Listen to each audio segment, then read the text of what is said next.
नमस्कार शेतकरी मित्रांनो, स्वागत आहे तुमचं आपल्या ग्रेट शेतकरी यूट्यूब चॅनलवर। बघा शेतकरी मित्रांनो, आज 14 जुलै 2025 रोजच्या आजचे आपण संपूर्ण महाराष्ट्रातील सोयाबीन बाजारभाव या व्हिडिओच्या माध्यमातून पाहणार आहोत। तत्पूर्वी आपण चॅनलवर नवीन असाल चॅनलला सबस्क्राइब करा आणि हा व्हिडिओ आपल्या मित्रमंडळीमध्ये जरूर शेअर करा। चला तर व्हिडिओला सुरुवात करूया। बघा शेतकरी मित्रांनो, कृषी उत्पन्न बाजार समिती आहे बुलढाणा या ठिकाणी अवकालेली 80 क्विंटल जास्तीत दर 4200 रुपये क्विंटल, सर्वसाधारण दर 4100 रुपये क्विंटल जाते पिवळा सोयाबीन।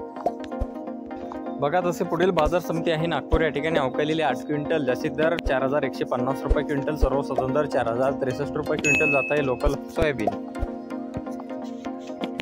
बघा तसे पुढील बाजार समिती आहे कोपरगाव या ठिकाणी अवकालेली 66 क्विंटल जास्तीत दर 4292 रुपये 98 रुपये क्विंटल, सर्वसाधारण दर 4200 रुपये क्विंटल जात आहे लोकल सोयाबीन। बघा तसे पुढील बाजार समिती आहे लासलगाव निफाड या ठिकाणी अवकालेली 93 क्विंटल जास्तीत दर 4288 रुपये क्विंटल जात आहे पांढरा सोयाबीन।